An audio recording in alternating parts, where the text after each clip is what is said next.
I'm Dusty Little, chemistry teacher at Liberty High School.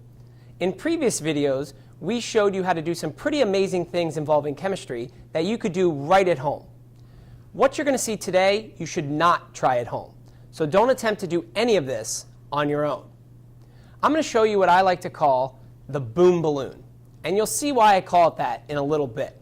But the basic gist is I'm going to fill up a balloon with hydrogen gas and then light it on fire. So I think it's going to be exciting, and I think it's going to knock your socks off. So let's get right into it. So as I said previously, we are going to generate or make hydrogen gas for this demonstration. The reason why I'm going to make it is because I don't have any of it around. I can't store it. So I can do a pretty quick, simple reaction to generate the hydrogen gas that I need. So I have some zinc, and as you can see from zinc, zinc is a metal. It would have all the characteristics that you would expect to see of a metal. It is lustrous or shiny, it conducts electricity, and it is malleable or bendable. And I'm going to take some of that zinc and I'm going to mix it with some hydrochloric acid. The hydrochloric acid is a liquid. The concentration I'm using today is 6 molar. Molarity is a form of concentration that basically is just telling me how concentrated the acid is that I'm going to use. And I'm going to mix them together. And as soon as they start mixing together, you'll actually see the hydrogen gas being formed. We're going to be performing what I like to call is a quick, simple, single replacement reaction. So essentially what's taking place is the zinc is strong enough to kick the hydrogen out of the hydrochloric acid, and that forms as one of your products. The zinc will then jump into the compound and will form zinc chloride, which will be left dissolved in the solution and will not necessarily be something we're worried about for this particular reaction, but it is there. We are going to capture the hydrogen gas, and that's the point of what we're trying to do. So it's a simple single replacement reaction in which the zinc is strong enough to kick the hydrogen out of the compound. And this only happens because the zinc is able to do that. All right, so we might as well get going, start doing this. Okay, I have a balloon here. I have some zinc already in a flask, and I have my hydrochloric acid. So what I'm going to do is I'm just going to dump this hydrochloric acid into the flask, and as soon as I start pouring that in, you will see the hydrogen gas being generated. This becomes like a game of chicken. I have to get enough hydrochloric acid in there so I can generate the hydrogen gas I need, but it's starting to form like right away. So I have to pour enough, but I'm going to want to stop, but I'll just keep pouring and make sure I generate enough here. So as soon as I add this, you will see it start reacting and the hydrogen gas starting to form. So I'll slowly start pouring it in. You can see it's starting to form already. I'm just going to keep pouring to make sure we get enough.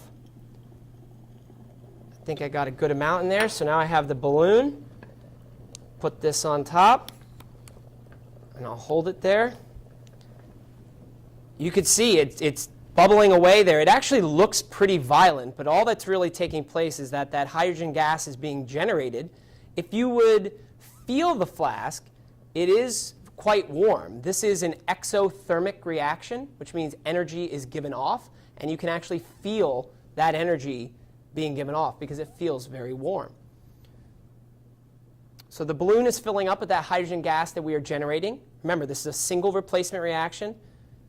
The zinc is kicking the hydrogen out of the hydrochloric acid, and we are capturing it here in the balloon.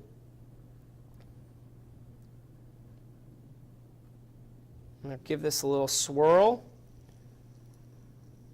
Keep generating. You can see it's still bubbling, still reacting, still generating the hydrogen gas. The balloon is getting larger.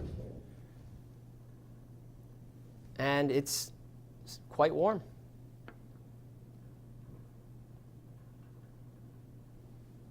So it's still going, but it looks like we have a lot in the balloon. So I could probably stop it now.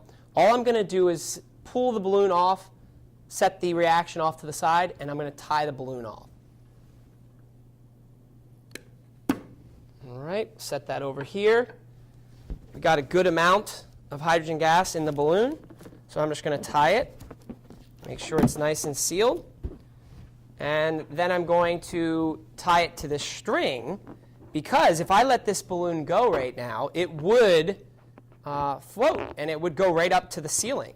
Hydrogen gas is less dense than air, so anything that's less dense will float. It's very similar to how you would fill up a balloon with helium. When you fill up a balloon with helium, helium is less dense than air, so the helium balloon floats. So I got this tied off, and as you'll see, it's floating. Okay, we dimmed the lights here, and we're about ready to light the hydrogen balloon. Before we do that, it's important to remember here why this will actually happen. Hydrogen is flammable, but it doesn't actually combust. It doesn't actually go boom until it mixes with the oxygen in the air. So it's important to remember that the oxygen in the air here is helping us get that boom that we're looking for. All right, so I'm going to light this stick, and I'm going to stand back because I don't want to get too close here. Here we go.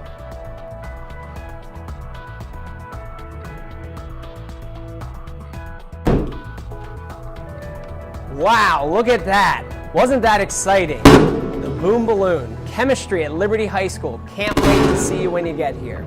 I'm Dusty Little, chemistry teacher at Liberty High School.